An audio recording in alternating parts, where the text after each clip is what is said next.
second, fourth, fifth, eighth, and ninth amendments. It's a stop. But in those days, capitalism still, I mean, my thesis is that between 1945 and 1975, capitalism was okay. It was mostly oligopolies, as economists say.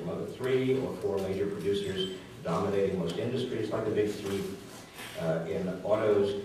There wasn't really much innovation. Consumers didn't have much choice. Ma Bell was basically the only thing we could contract with if we wanted to have a telephone.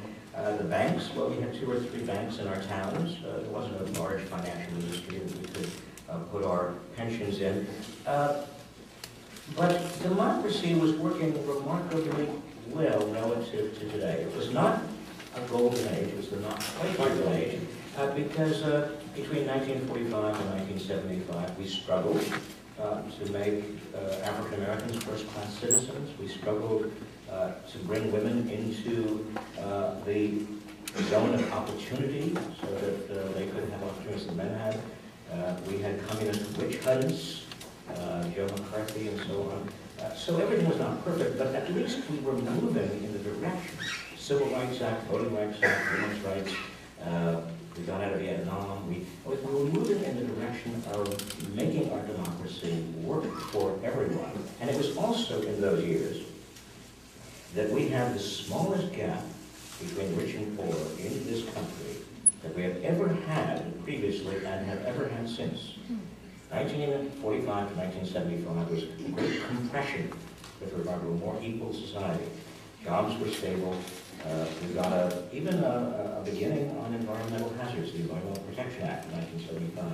So we were making headway. And then what happened? I argue in my book that what really happened, and we didn't realize it at the time, I certainly didn't, was technology. Technology enabled us as consumers and as investors to have more and more choices. And by technology, I'm talking about cargo ships, container ships, satellite communication technologies, all sorts of newfangled information technologies in the financial sector. Suddenly, we as consumers and investors were faced with an absolute cornucopia of options and ways of meeting our desires. And if you look at almost every product and adjusting for inflation, product prices went down, quality went up. We have innovations, iPods and antidepressants and hybrid cars, and you name it. And competition intensified, you see, between companies. This is a key feature of supercapitalism. This increasing competition because companies had to provide better deals for fear that we would, as consumers or investors, go elsewhere. But what happened to democracy over these years is precisely the opposite. Democracy began to decline. If you look at, for example, polls taken in the late 60s and 70s of people about, do you think our democracy works? 2/3 of Americans said, on standard polls that were given every year, those polls, they said in 1970, democracy works for me. Our government is doing the right thing most of the time. Now fast forward to today, and those same polls show that 2/3 of Americans say, no, democracy is not working, government is not working for me, it's in the hands of the big guys. When I went back to Washington in the 1990s as Bill Clinton's Secretary of Labor, it was a very different town. It glittered, it was an emerald city. By contrast to the 1970s, I don't know how many of you had been to Washington in the 70s, but Washington in the 70s was a little bit seedy.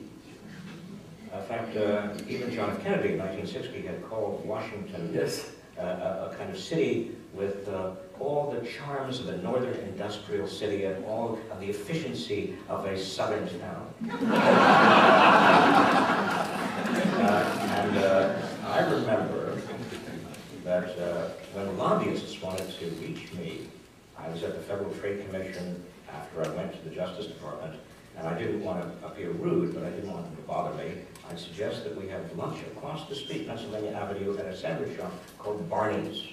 And Barney's was known by me for the low quality of its sandwiches.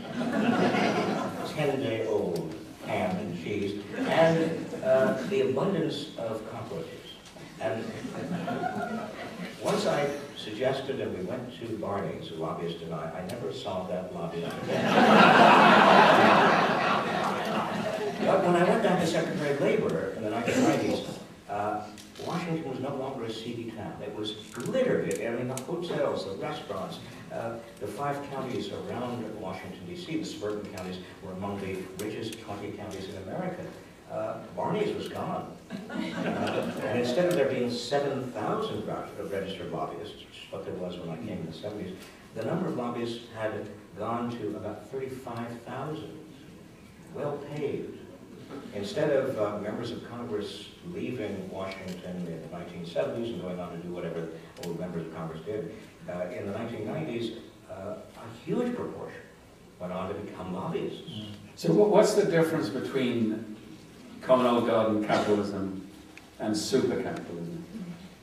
Well, the kind of capitalism we had in the not quite golden age, 1975, was oligopolistic capitalism. It had small groups of companies and organized labor, roughly bargaining over wages and working conditions. Remember, 35% of Americans in 1955 were members of unions. 35% of American workers. Now, private sector workers were down to fewer than 8%. There's no countervailing power any longer. We used to have, in the 70s, 60s, 70s, 80s, regulatory agencies, like the Federal Trade Commission that I worked in. And granted, there was some capture by industry, but those regulatory agencies also had a mandate to function in the public interest, to regulate in the public interest. We had political parties that had grassroots, even at the local level. When I was growing up in the 40s and 50s, my town had real political parties, and they met, and they were connected to the state parties, and there was a lot of ferment. All of that has eroded. The labor unions are gone, and the oligopolies are gone, and the corporate statesmen are gone. And the regulatory agencies, for the most part, are gone. The political parties are mere fragments of what they're fundraising machines. We as consumers are doing great. We as citizens and the ethic and practice of citizenship have almost disappeared. That's what, since we talk about supercapitalism and democracy, it comes down to us, and it's all in the same person, that we are choosing to be consumers over being citizens. And the pressure is because I assume everyone in this room would like a good deal. If you're going to buy a flat screen television, you want the best deal you can get, and you shop around for it. And your book has persuaded me that there's some problems with that. I assume that was a pretty good thing to get the best deal you could. There are trade-offs. And what's the trade-off? That's the point. Where do we suppose the great deals are coming from? Well, they're coming from companies that push down wages or outsource abroad or treat people as fungible commodities. You're hired today, but tomorrow you're out on the street. Or drain main streets of independent retailers because the big box retailers can offer it much more cheaply, or pollute, or violate human rights abroad. Look at Google and Yahoo and Microsoft and what they've done collaborating with the Chinese authorities. Now, again, as consumers and as investors, we're quite happy. I was appalled to realize a few years ago that my favorite independent bookstore in Cambridge, Massachusetts, was closing. And I thought, well, that's so sad. I really like independent bookstores. And I looked at my own bookshelf and found that I had been using online or big chains in airports without even realizing that it had consequence. I understand the competition and so on cuts down wages and so on. How do you then account for the other end of the enormous CEO handouts? Well, CEOs... Well, how do they get all that money? In purely economic terms, a corporation today, a global corporation, is not what you think it is. It's not the way an old corporation used to function, with a kind of a big organization, top-down CEO in charge of almost a great civil service bureaucracy. No, today's CEOs are in charge of what are called global supply chains. And by that I mean that they are negotiating with